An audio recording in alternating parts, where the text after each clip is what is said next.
Imagine a time before the flood, when the world was young, mysterious, and filled with untamed power. A time when strange beings walked the earth, giants, heroes of old, men of renown. But who were they?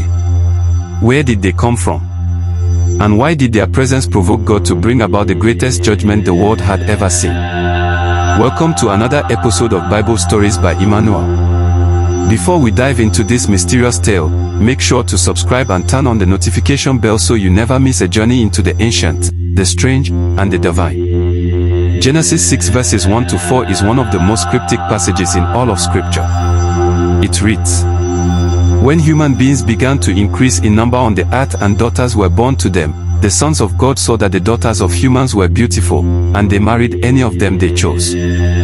Then the Lord said, My spirit will not contend with humans forever, for they are mortal, their days will be 120 years.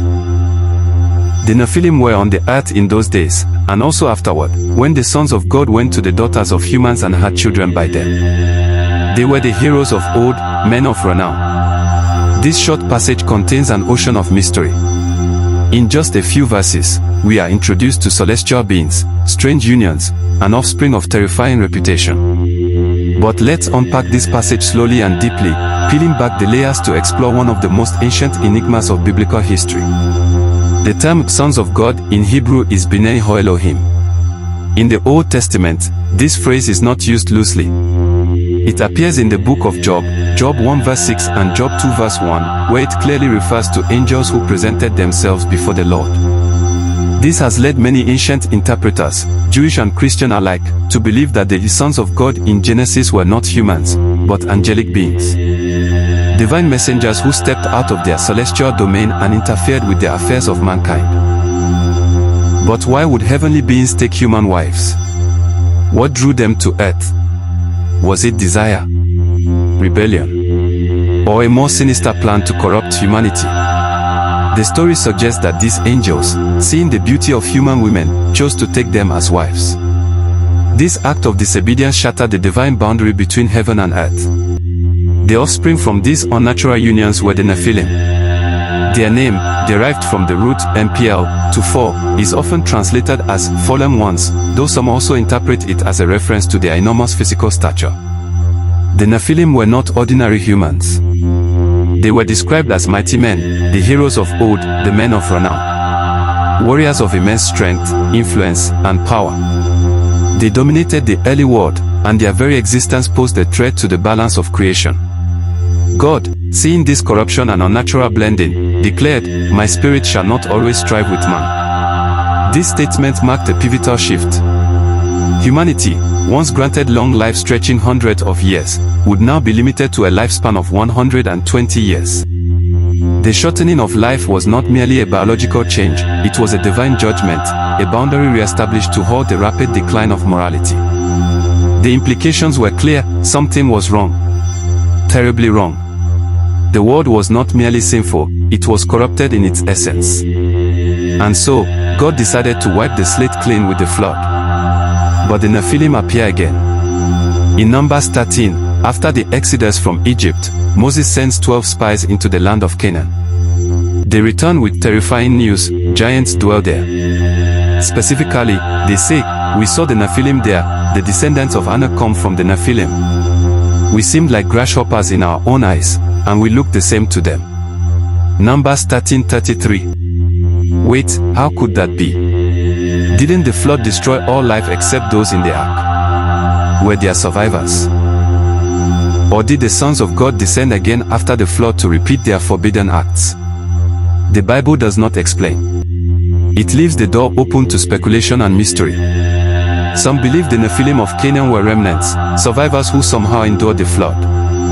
Others think the angelic rebellion happened again. Yet another theory suggests the term Nephilim became a generic label for any giant-like or fearsome warriors. To understand this mystery more fully, we turn to the Book of Enoch, an ancient Jewish text not included in most Bibles today but highly influential in the time of Jesus. The Book of Enoch gives a fuller account of the events in Genesis 6. It names the angels involved, the watchers, and describes how they lusted after women, descended to Mount Hermon, and made a pact to defy God's will. These watchers taught humans various secrets, the use of weapons, the craft of enchantments, astrology, and cosmetics. They unveiled forbidden knowledge. As their children, the giants ravaged the earth, human suffering multiplied. Bloodshed, famine, and evil spread like wildfire. Enoch describes how these giants, once they died, became evil spirits roaming the earth, the origin of demons. God, seeing the devastation, ordered the archangels Michael, Gabriel, Raphael, and Uriel to take action. The watchers were imprisoned in the abyss, and the giants were destroyed in the flood. Though Enoch is not considered scripture by most Christian denominations, its influence is undeniable. The Epistle of Jude in the New Testament quotes directly from Enoch, lending credibility to its relevance in early Christian theology. Now, let's explore other mysterious beings tied to this story. After the flood, in the days of Abraham, Isaac, and Moses, we hear of the Rephaim, the Anakim, and the Zamzumim, tribes of giants living in the Promised Land. The Bible seems to link them to the Nephilim or their descendants. In Deuteronomy 3 verse 11, King Og of Bashan is described as the last of the Rephaim. His bed was over 13 feet long and 6 feet wide, a staggering size. Goliath, the Philistine warrior slain by David, is described as over 9 feet tall. He was not an isolated case, he had brothers and sons, all described as giants or descendants of Rapha, 2 Samuel 21 verses 16 to 22. Could this be distant echoes of the Nephilim bloodline, passed down through generations? This strange genealogy suggests that the ancient world was once filled with creatures and beings far different from us.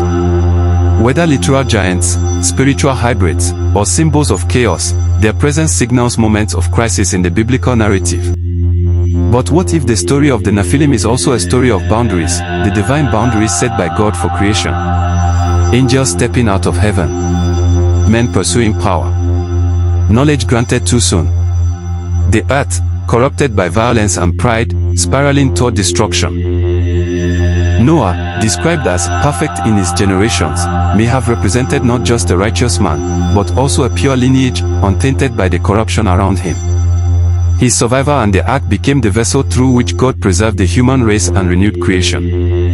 The Nephilim serve as a warning. A tale of what happens when divine order is broken and power is abused. A story of awe, of fear, and of judgment. And yet, the mystery persists. Some believe these stories influenced legends around the world, Greek demigods, Norse giants, Sumerian heroes. Cultures separated by oceans, all telling of divine beings descending to earth, furthering hybrids, and bringing both wisdom and destruction. Is it mere coincidence? Or distant memories of a time when heaven and earth collided? The story of the Nephilim is not just a footnote in Genesis, it is a doorway. A portal into a deeper layer of biblical history, one filled with angels, giants, judgment, and redemption. It challenges us to ask, how much of what we see is visible? And how much lies just beyond the veil? If this ancient story stirred something in you, if the mystery of the Nephilim fascinates you, there is much more to uncover. Subscribe to Bible Stories by Emmanuel and turn on the notification bell. Let's continue exploring the hidden, the holy, and the haunting stories of Scripture. Until next time, remember, the Bible is not just a record of the past, it's a mirror, a mystery, and a message for today.